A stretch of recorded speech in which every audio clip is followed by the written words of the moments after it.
आम्ही त्यांच्याशीच बोलत होतो. उद्धवजी आणि माननीय उद्धवजी आणि राजू शेट्टी यांची मातोश्रीवरच 2 बैठका झाल्या. राजू शेट्टी यांच्या कामाविषयी किंवा त्यांच्या पक्षाविषयी आमची स्पष्ट भूमिका होती की ते शेतकऱ्यांचं काम करतायत, आंदोलन करतायत. पण हातकलंगणे हा शिवसेनेचा मतदारसंघ आहे. राजू शेट्टी यांचा पराभव मागच्या निवडणुकीत 19 साली शिवसेनेच्या उमेदवारांना केला. राजू शेट्टी यांची भूमिका अशी होती की आम्ही त्यांना पाठिंबा द्यावा.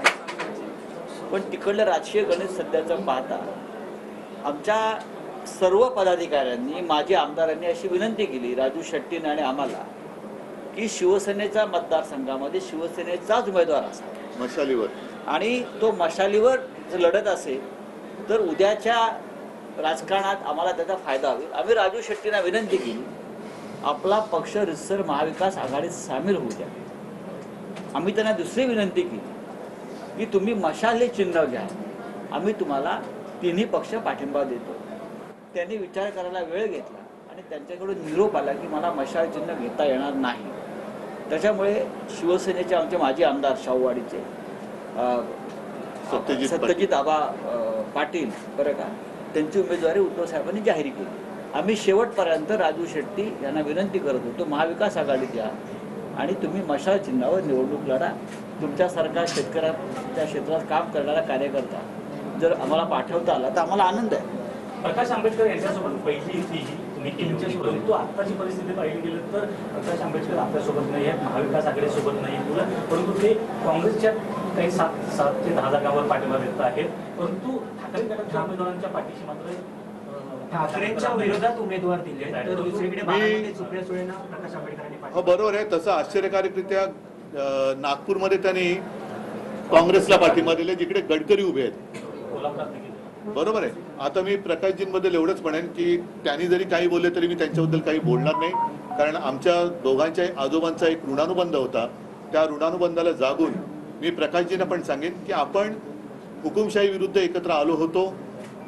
ठीक आहे, आज जरी तुमचं आमचं जमलं नसेल तरी सुद्धा ते भविष्यात जमणारच नाही अशी भूमिका घेऊ नका.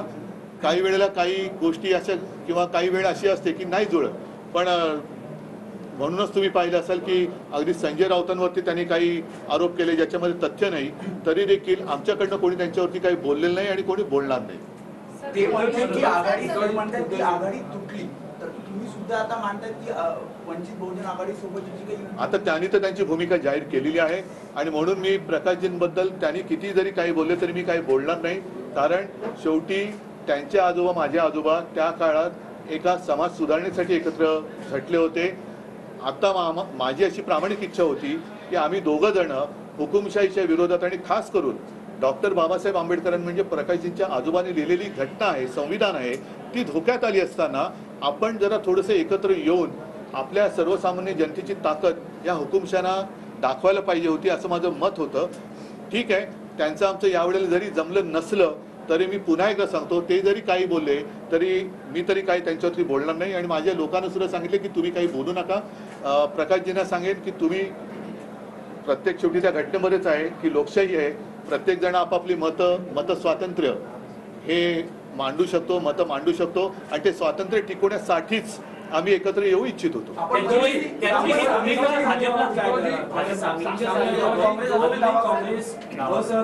सांगलीची जागा जाहीर होऊन तर 10 दिवस झालेली आहे. मला वाटतं उद्या का परवा संजय राऊत स्वतः तिकडे चालले. आमचा प्रचार अरे एक मिनिट मध्ये बोलण्यात होतो ना. आमची तिकडे प्रचाराची सुरुवात झालेली आहे आणि आता ज्या 2 जागा मुंबईतल्या आहेत त्या दोन्ही जागांमधले माझे शिवसेनेचे कार्यकर्ते मला विचारतात की उद्धवजी काय करायचं. बाकी ठिकाणी प्रचार सुरू झालेला आहे.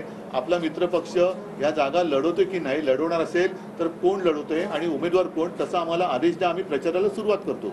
माझी अपेक्षा अशीच आहे की त्याचप्रमाणे जशी रामटेकची जागा आम्ही त्यांना सोडली, जी आमची जिंकलेली जागा होती, अमरावती सोडली, कोल्हापूर सोडली, तिथल्या सगळ्या कार्यकर्त्यांना समजावून मी तिथल्या काँग्रेसच्या किंवा राष्ट्रवादीचे जे उमेदवार असतील त्यांच्या प्रचार कार्याला सुरुवात करायला सांगितले. त्याच्याप्रमाणे ते काम सुरू झालेलं आहे.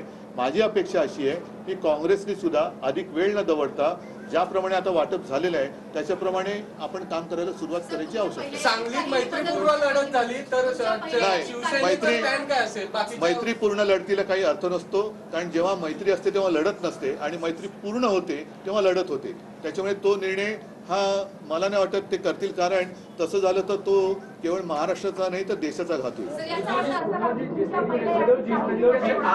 जिस तरीके से आज आपने